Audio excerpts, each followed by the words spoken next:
Ora, a gente logo percebe que o pecado do rico não está simplesmente no fato de possuir bens, mas na sua indiferença.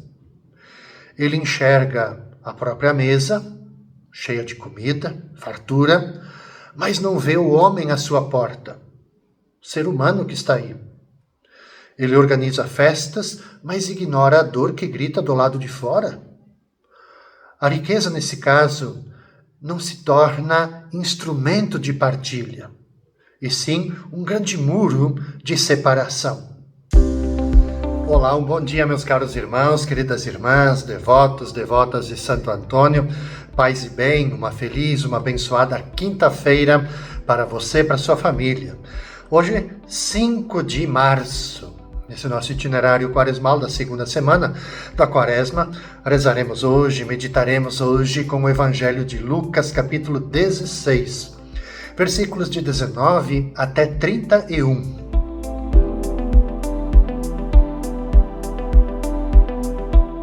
Disse Jesus aos seus discípulos: havia um homem rico que se vestia com roupas finas e elegantes e fazia festas esplêndidas todos os dias. Um pobre chamado Lázaro, cheio de feridas, estava no chão, à porta do rico. Ele queria matar a fome com as sobras que caíam da mesa do rico. E além disso, vinham os cachorros lamber suas feridas. Quando o pobre morreu, os anjos levaram-no para junto de Abraão. Morreu também o rico e foi enterrado. Na região dos mortos, no meio dos tormentos, o rico levantou os olhos e viu de longe a Abraão com Lázaro ao seu lado. E então gritou: Pai Abraão, tem piedade de mim.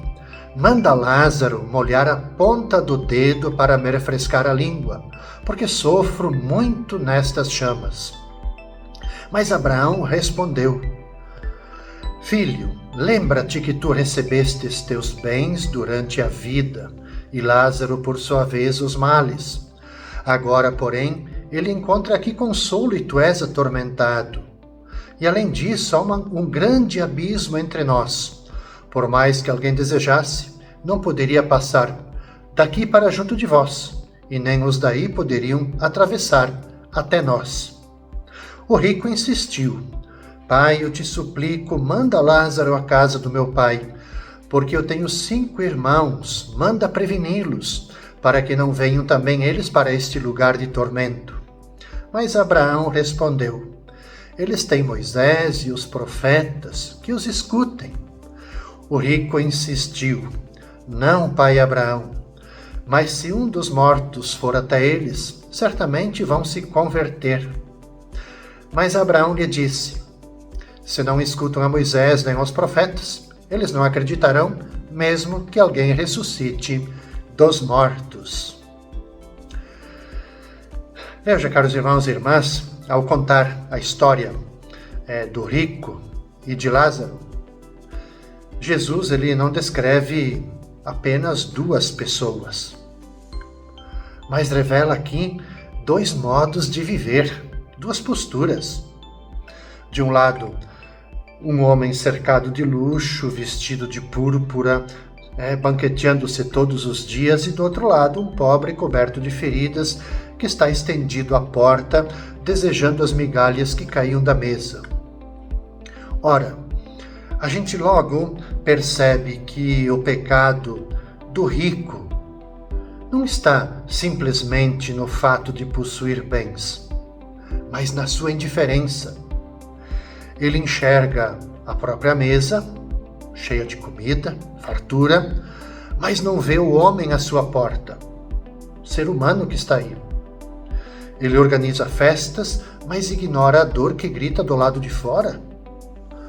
A riqueza, nesse caso, não se torna instrumento de partilha, e sim um grande muro de separação. Assim, o coração dele se fecha pouco a pouco, até que perde a capacidade de compaixão. E enquanto isso, Lázaro permanece no silêncio. Aliás, o nome Lázaro significa Deus ajuda. E obviamente que essa informação ela muda tudo. ainda que ninguém socorra Lázaro, o céu não esquece dele. Mesmo que as pessoas desviem o olhar dele, Deus fixa os olhos nele. E quando a morte chega, o Evangelho nos relata que a situação se inverte, né? Entre Lázaro e o rico. Portanto, caros irmãos e irmãs, essa parábola ela revela um princípio, vamos dizer assim, espiritual, decisivo. Que aquilo que a gente escolhe agora, ela molda a nossa eternidade. O rico, ele não se condena por um erro isolado,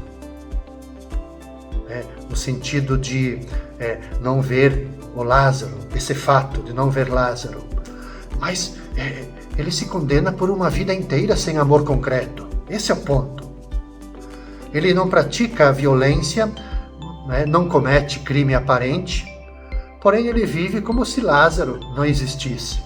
E quem sabe quantos Lázaros que tenha passado na sua frente.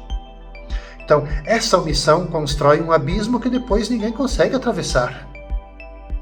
E como a gente presencia isso na nossa realidade, nas nossas relações? Então, ao trazer essa parábola para a gente, para a realidade nossa, também a gente tem que se perguntar com bastante sinceridade: quem está à porta da gente hoje? Pode ser o pobre material, mas também pode ser o solitário, alguém doente, o esquecido dentro da própria casa. Muitas vezes a gente cruza com Lázaros, cruzamos com Lázaros todos os dias e seguimos adiante ocupados demais para perceber. E quando fazemos isso, não apenas falhamos na caridade, mas também endurecemos o coração da gente. Enfim, Jesus ele nos convida a rever prioridades. A vida presente, ela não representa um palco definitivo, mas é tempo de decisão. Por isso também esse evangelho é colocado na quaresma, tempo de decisão. Então cada gesto de amor constrói pontes para a eternidade, não vamos esquecer isso. E cada omissão da gente amplia distâncias. Então, o Senhor ele não condena a riqueza em si, mas denuncia a indiferença que transforma o outro em uma pessoa invisível. Aqui está o grande pecado. Pensamos nesse dia que Santo Antônio nos ajude, que o Espírito Santo nos ilumine para que eu possa me tornar próximo do outro e não indiferente com o outro. Paz e bem, gente. Até amanhã, sexta-feira.